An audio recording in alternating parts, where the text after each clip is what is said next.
Hoy estamos mirando a la parábola del hijo pródigo en Lucas capítulo 15, los versículos 11 al 32.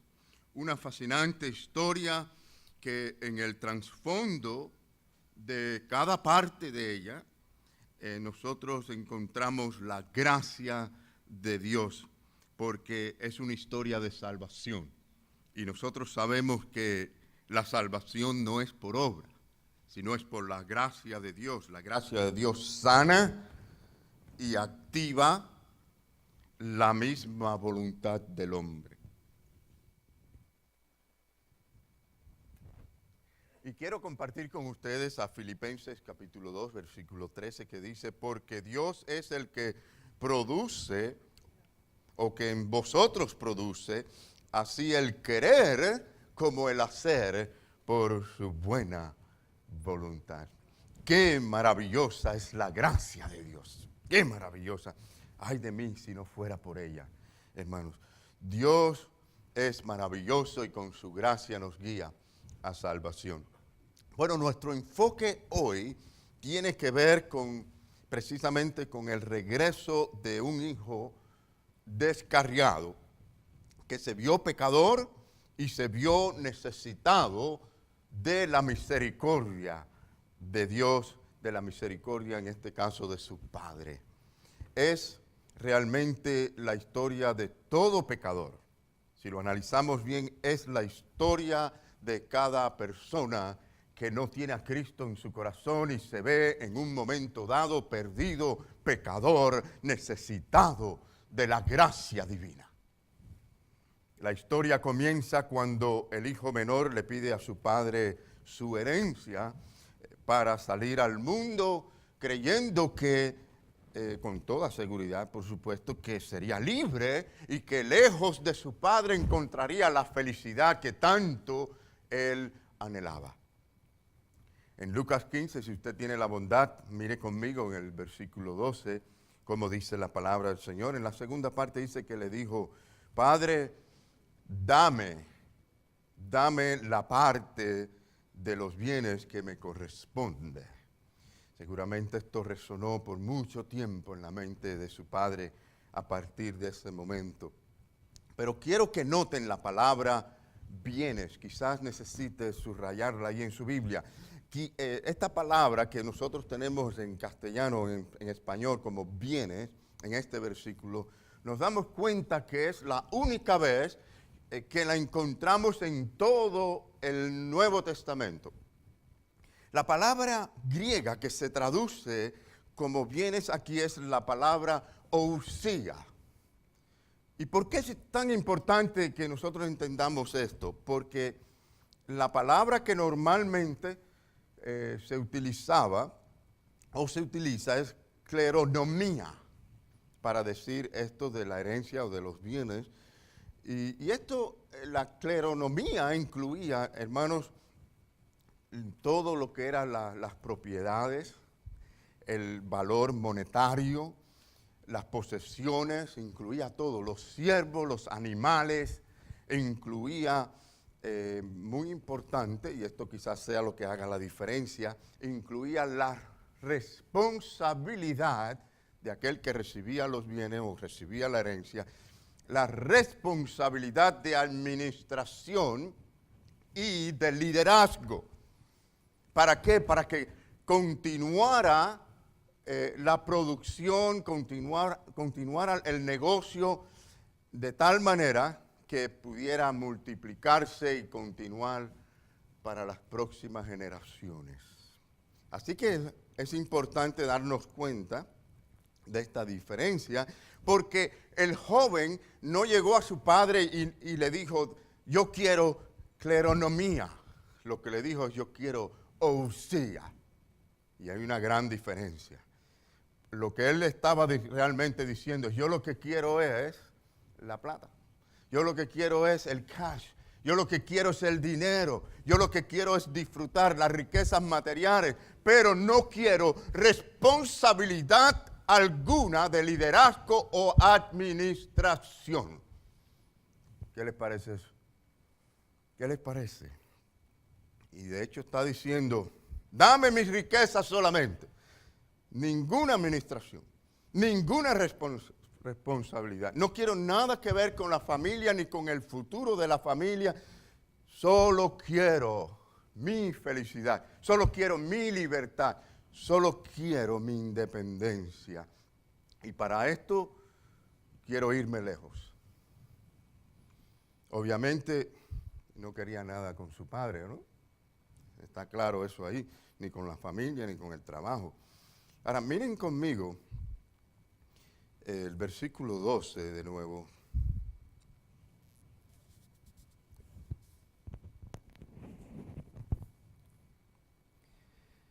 Veamos al final del texto algo acerca del corazón del Padre. Noten el versículo 12 al final que dice, y le repartió los bienes. Aquí la palabra griega tampoco es la misma, ni es cleronomía, ni es ousia. La palabra griega es bios. Y esto también es importante porque cuando la palabra bios significa vida o el tiempo de la vida que la persona ha tenido, ha dado, ha sacrificado. Y lo que el Padre está diciendo aquí, te estoy dando algo de gran valor porque no ha sido algo que ha caído del cielo, sino de mi sacrificio, de mi sangre, de mi trabajo, mucho tiempo de mi vida, de lucha, de liderazgo, de administración. Y esto incluía el cansancio físico, el estrés que las personas tienen con los negocios, las preocupaciones y por supuesto las decisiones en tiempos difíciles, como en todo negocio. Hay que tener. Así que no era algo así como que fácil cayó del cielo, sino él estaba diciendo, te estoy dando mi vida, parte de mi vida, de mi sacrificio.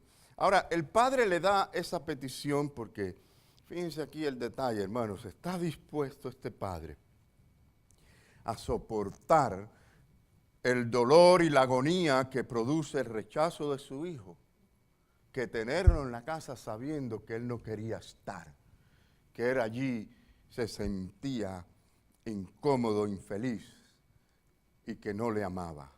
Y esto, créanme, para un padre no es fácil. Aquí ya vemos padres y madres. ¿Cuántos somos padres aquí? Miren cuántos pueden entender o por lo menos identificarse en algo. Por muy bien que las condiciones con nuestros hijos sean, por lo menos podemos identificarnos en algo con el dolor de este padre. Y yo creo que nada puede ser más duro para aquel que ama, que después de tanto amar, después de tanto dar, ser rechazado, y mucho más en el caso de un padre hacia un hijo. Bien difícil. ¿Cuántos padres nos han frustrado sus vidas, matrimonios, por estos problemas con los hijos? Algunos han perdido el gozo y otros han hasta perdido la cabeza. Hay que tener cuidado con eso, ¿no? Por supuesto que hay que entender que nada debe robar nuestro gozo, ¿no? Ni aun los problemas de nuestros hijos. Hay que mantener una relación con el Señor. Pero sin duda es triste para un padre enseñarle por tantos años al hijo o a la hija y luego ver que escogen un camino diferente. Ahora noten, hermanos, que este padre está ejemplificando aquí el amor de Dios. ¿No lo ven ustedes así en esta parábola? Es decir, Dios ha dado. ¿Puede usted medir lo que Dios ha dado y lo que Dios quiere dar? No hay forma de poderlo medir. Pero Dios ha dado y quiere dar, y eso es despreciado por el hombre que no le sirve, que no le honra, que no le alaba, que no le obedece. Tan sencillo como eso. ¿Ha considerado usted, por ejemplo, el valor de la vida misma? ¿Ha considerado el valor que tiene el universo? Los científicos le dan un valor extraordinario y Dios hizo todo esto para que el hombre pudiera vivir. ¿Lo ha hecho por el hombre? ¿Qué valor tiene? Dios ha hecho para el hombre. cosas de gran valor. Y aún así todo eso se queda corto cuando vemos el valor de su propio Hijo entregado en la cruz del Calvario, derramando su preciosa sangre por un vil pecador que le rechaza, que no quiere nada que ver con ese Dios creador, que es capaz de adorar lo creado, desear lo creado y no al creador. Tremenda condición, ¿eh? A veces no entendemos lo que es la realidad del pecado. El pecado es terrible. El pecado es rechazar a Dios, querer hacer nuestra voluntad, es rebeldía contra Dios. ¿No han visto a los niños pequeños cómo actúan? ¿Quién les enseña a ellos eso? A rebelarse contra el padre y la madre. Cuando se les dice, no toque eso, ¿qué van a hacer? Van a tocarlo. ¿Por qué? ¿El pecado? Ahí está la evidencia del pecado, la rebeldía. Miren, en Lucas 15:13 vemos la tercera parte, como dice que se fue lejos a una provincia, ¿cómo dice? Apartada, mientras más lejos mejor, ¿eh?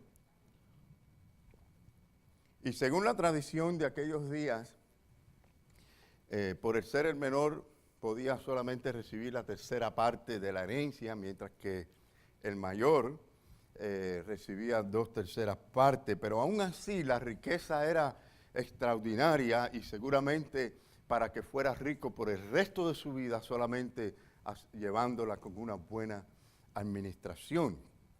Pero dice la palabra, miren hermanos, dice la palabra en el versículo 13, como dice, y allí desperdició sus bienes, viviendo ¿cómo? Perdidamente.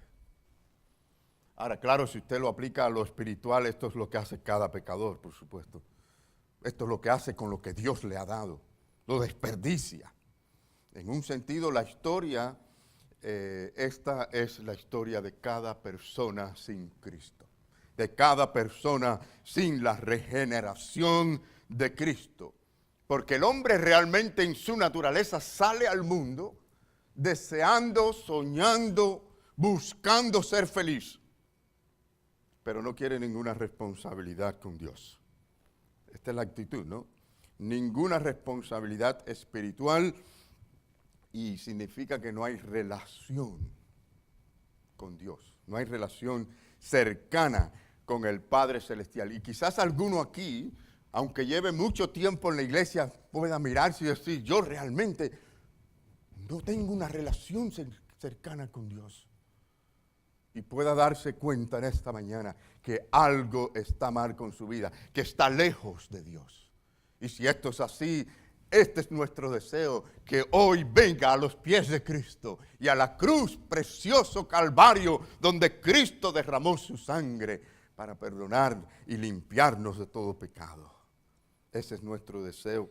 Por eso predicamos, para que los hombres vengan al Señor y se acerquen a Él.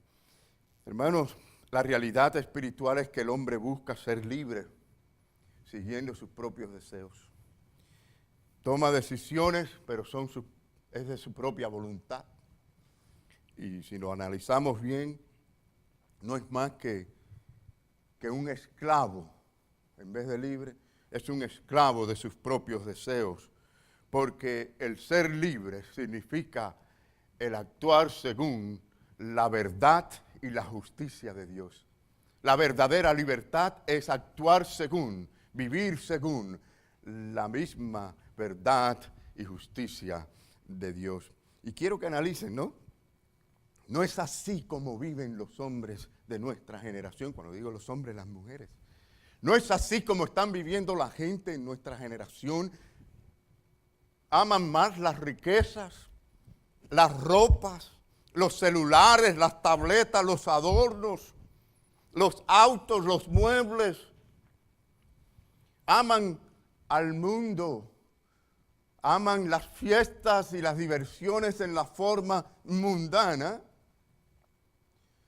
Y todas estas cosas, aunque se arruinen económicamente, ¿no? Y quizás usted mismo puede mirarse a sí mismo hoy y decir, yo soy uno de esos que pienso más en las cosas del mundo o pienso más en las cosas materiales que en Dios y en su preciosa palabra. Si ese es tu caso, reconoce que necesitas venir al Señor en esta mañana. En primer lugar, y vamos a ir hasta donde el Señor nos permita, según el tiempo que nos ha dado, hermanos, pero en primer lugar, la gracia y la acción del pecador. Hasta el versículo 16, y yo quiero que ustedes tengan allí en sus Biblias el capítulo 15 de Lucas. En sus Biblias ustedes van a ver que del versículo 11 al 16, allí vemos la historia del hombre que está muerto espiritualmente. Y es a partir de allí cuando él entra en una esfera espiritual en que él empieza a ver, a conocer, a pensar según las cosas de Dios, según las cosas espirituales. Comienza a percibir cuál es su condición delante de Dios. Y por supuesto, delante también de su Padre. Es decir, lo que era antes para él ridículo, ahora era lo más preciado. A partir de aquí, lo que él había considerado estúpido, ridículo, ahora es algo de gran valor. Quería estar lejos, bien lejos de su Padre, ahora quería estar cerca. Durante mucho tiempo no hallaba más que faltas en él, en su padre o en su familia, en lo que fuera. Y ahora se veía pecador, él, pecador. Al principio buscaba ser un ricachón feliz y ahora luego lo vemos buscando conformarse con ser un simple siervo humilde. ¿Qué les parece? ¿Ven qué contraste, hermanos, entre aquel que está perdido, aquel que está siguiendo a Dios? Volvemos al texto de la historia del hijo pródigo en el versículo 20. Por cierto, el versículo 20 para mí es el versículo clave. Y vamos a mantenernos hoy, en el poco tiempo que tengamos, en esta primera parte que dice, y levantándose vino a su padre. Bueno, después de haber experimentado toda la tragedia que ustedes leyeron en la historia, de haber reflexionado, porque dice la palabra en el versículo 17 que volviendo en sí. Este volver en sí, entendemos que es la obra, como decíamos, de la gracia de Dios que produce en nosotros el querer y el hacer. Este volver en sí, mis queridos hermanos, le hizo analizar, pero no se quedó allí. La palabra dice que se levantó para ir a su padre. Es decir, él conoció al reflexionar, al volver en sí, que estaba vacío. A pesar de que buscó en el mundo todos los medios para ser feliz, se halló vacío y bien lejos, en una provincia lejana. Imagínense si allí hubiera muerto, ¿qué hubiera sido de él? Pero gracias a que se levantó para volver a su padre. El punto es que no podía quedarse allí en ese estado de reflexión.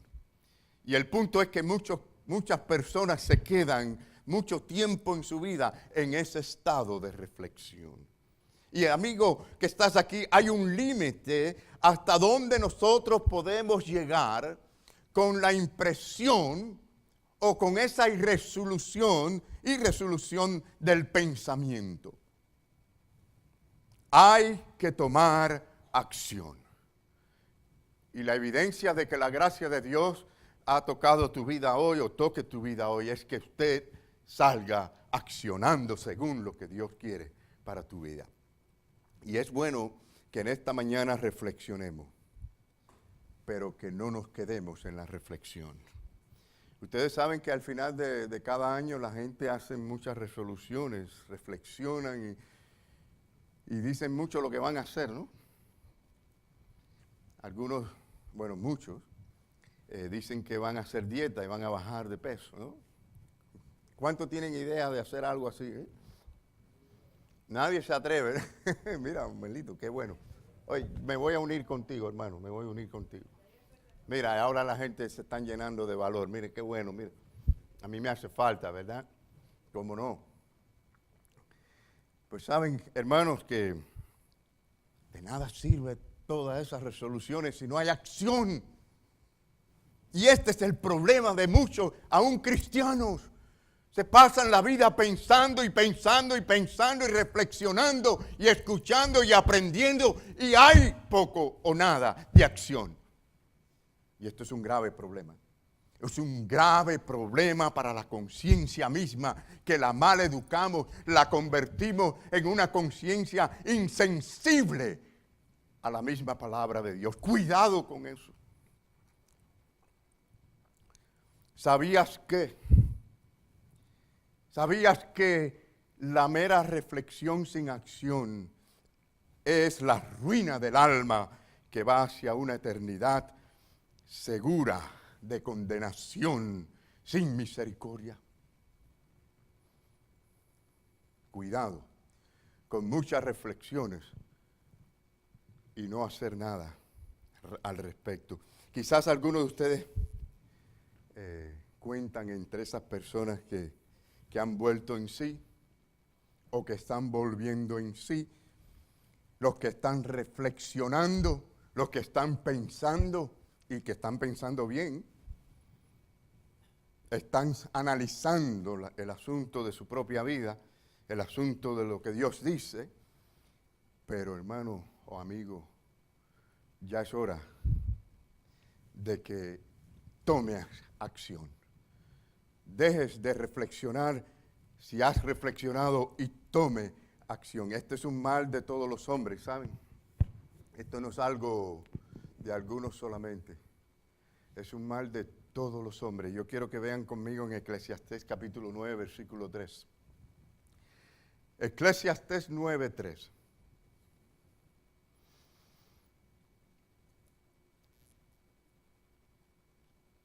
Este mal hace caminar al hombre como por un hilo tambaleando hasta que cae precisamente en el mismo infierno. Dice la palabra de Dios en Eclesiastés 9:3, este mal hay entre todo lo que se hace debajo del sol, que un mismo suceso acontece a todos, y también que el corazón de los hijos de los hombres está lleno de mal y de insensatez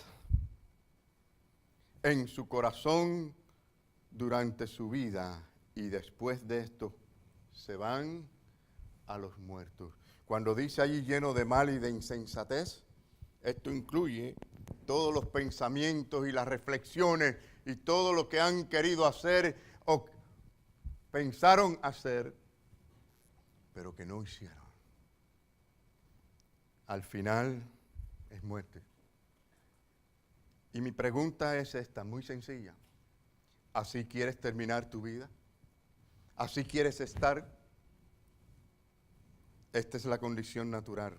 Pero miren, hermanos, qué bueno lo que dice la palabra de Dios. Miren conmigo en 2 Corintios 6:2.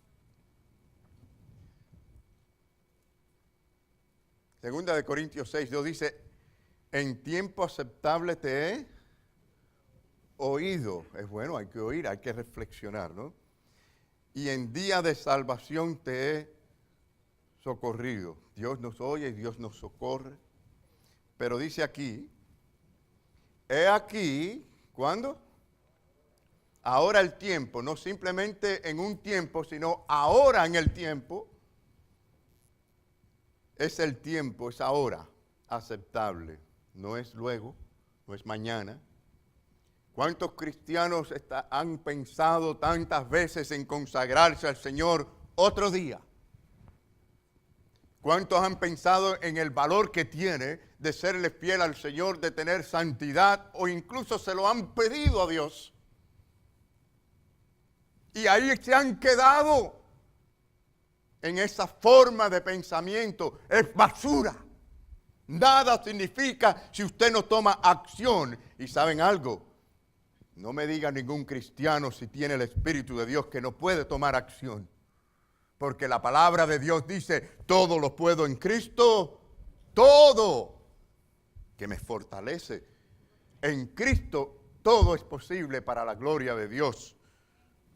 Y dice la palabra tan sencillamente aquí, ahora, no en cualquier momento del día, ahora mismo que estás aquí, es ahora. Es ahora cuando Dios te habla, cuando oyes la voz de Dios y te dice a tu corazón, es ahora el día de salvación. Y para algunos quizás el momento de consagración. Para algunos quizás es el momento de venir y decir, Señor, perdóname porque no te he sido fiel. Me arrepiento delante de ti, Señor. Bueno, vemos claramente que no solo es hoy, sino es ahora. ¿Y qué quiere decir eso? Que usted tiene que tomar una decisión por el Señor. ¿Puedes pensar en estos momentos? Es bueno pensar, como les dije, reflexionar. ¿Puedes pensar en qué necesitas accionar? ¿Puedes pensarlo y decirlo así con toda sinceridad delante de tu Dios? Señor, yo sé que en esto tengo que accionar. Yo sé que en esto necesito consagrar mi vida.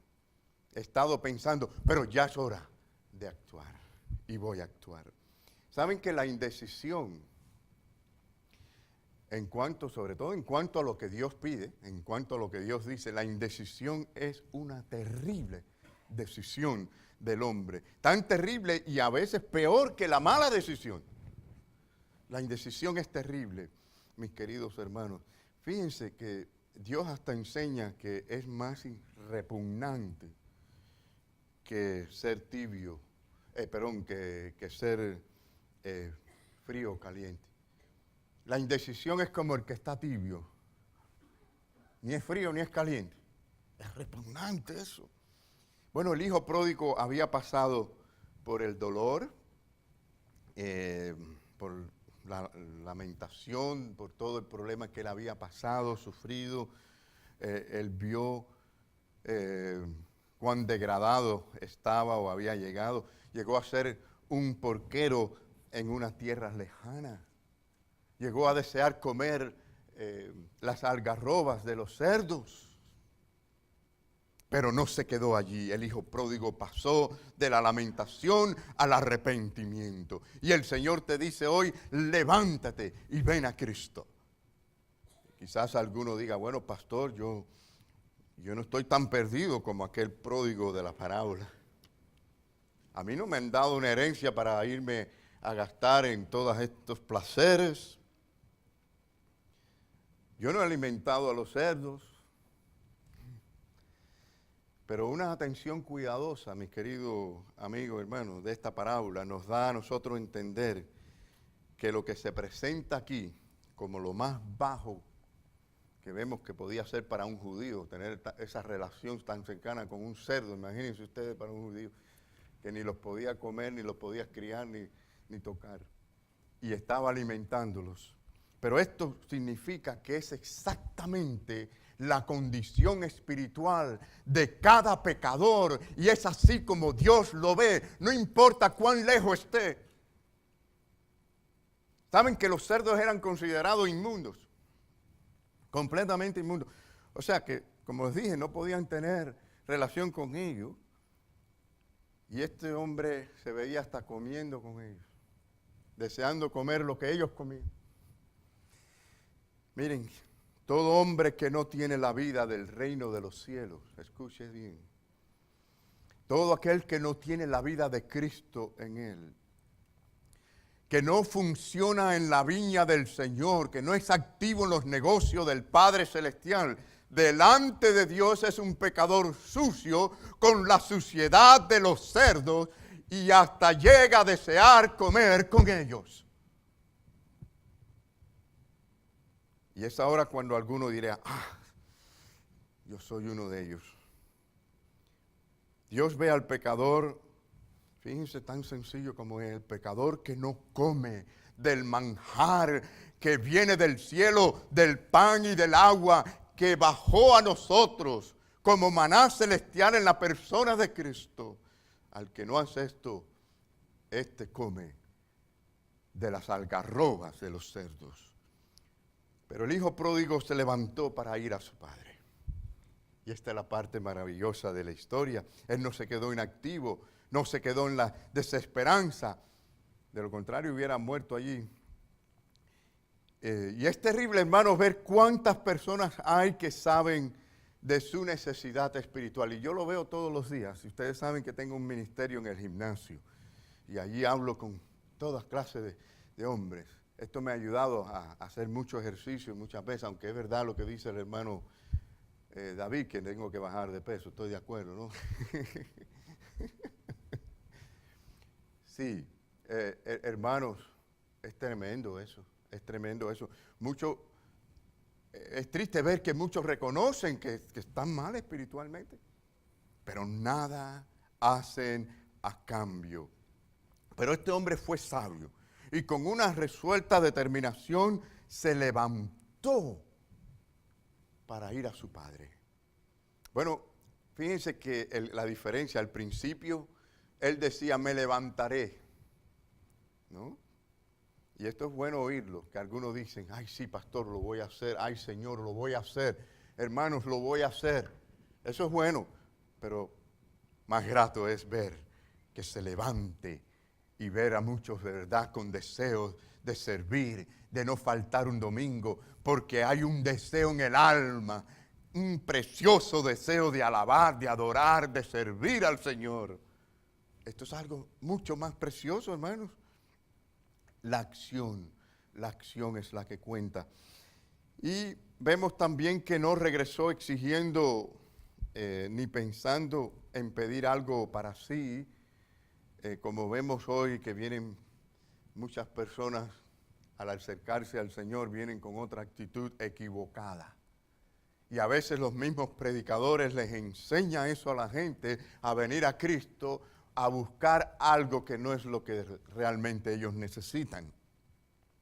Hoy mucha gente viene a Cristo por el beneficio de tener una gloria cuando mueran. Esto es un falso evangelio, decirle así a la gente, cuando hay que hacerle ver que ellos están perdidos en condenación y que necesitan arrepentirse de sus pecados. Y cuando de verdad se arrepienten, lo menos que piensan es que merecen algo del Señor. Muchos vienen porque quieren sanidad, quieren tener en este mundo riquezas y cuántas cosas que se les promete hoy en día a la gente. El hijo pródigo no llegó allí y dijo, Padre, aquí estoy de regreso, si me das algo más de lo que yo tenía, pues me quedo aquí. ¿Dijo eso? Él no llegó y dijo, Padre, estoy aquí de regreso y si me aumentas el sueldo, yo voy a trabajar para ti. ¿Cómo vino él, mis queridos hermanos? Él vino diciendo, Padre, he pecado contra el cielo y contra ti. Salió huyendo de aquella situación en que él tenía, de aquel compromiso que él tenía. ¿Y cuántos hay hoy en día? ¿Cuántos hay hoy en día que necesitan romper, renunciar a sus compromisos con el mundo y compromisos con el diablo para venir a Jesucristo, mis queridos hermanos? Esta es una tremenda historia que le toca a mucha gente y es la historia realmente como funciona la salvación, porque estamos perdidos y hay que regresar al Padre y no mirar atrás. ¿Cuántos recuerdan la historia de Lot? La historia de Lot es muy conocida, pero sabemos que Lot no se detuvo reflexionando, no fue a consultar al rey de Sodoma para ver si podía irse de los compromisos que tenía, o a los oficiales de la comunidad para ver si podía dejar su casa, etcétera, etcétera. ¿Qué hizo él? Se agarró de aquellos ángeles y salió huyendo con su familia. Quizás usted tenga que huir de algo y decidir hacerlo ahora mismo. Puede ser un trabajo, puede ser una relación, lo que sea. Usted tiene que salir huyendo. Hay que salir, hay que huir de aquello que le está atando y que no le deja venir al Señor. Hay que salir, hay que huir, pero ahora mismo. Ahora ustedes saben que no fue así con la esposa de Lot. ¿Qué pasó con la esposa de Lot o la mujer de Lot? Bueno, ella se detuvo. ¿Por qué? ¿Por qué se detuvo? ¿Para qué se detuvo? Bueno, sabemos que miró atrás. Algo había en sus pensamientos, en su corazón. Algo había que le ataba a ella de lo que había allá atrás. Quizás no se veía por fuera, pero en un momento dado Dios no se lo dejó pasar. Y ya ustedes saben lo que le pasó. Se convirtió en una estatua de sal. ¿Alguien aquí quiere convertirse en una estatua de sal? Nadie, ¿verdad? Qué bueno que Dios no nos ha convertido en estatuas de sal. A muchos porque hemos mirado atrás. Pero si lo has hecho, no lo haga. Sigue adelante porque al Señor no le agrada eso. Para nada. El que sigue a Cristo no mira atrás. El verdadero seguidor de Cristo no mira al mundo, no desea al mundo. Porque esa mirada significa que había un deseo, que había algo que le ataba. Hay cuidado con las miradas. Hay miradas que pueden ser muy sutiles, pero son miradas del pecador. La mirada del hombre arrepentido es una que viene humillado al Señor, deseando ser un siervo del Señor. Vamos a terminar aquí, continuaremos la semana que viene, pero yo quiero que vean cómo el Señor es el camino, es la verdad, es el único a quien podemos ir, mis queridos hermanos. Y Él vino a su Padre porque era el único que podía realmente proveerle a Él de lo que Él necesitaba.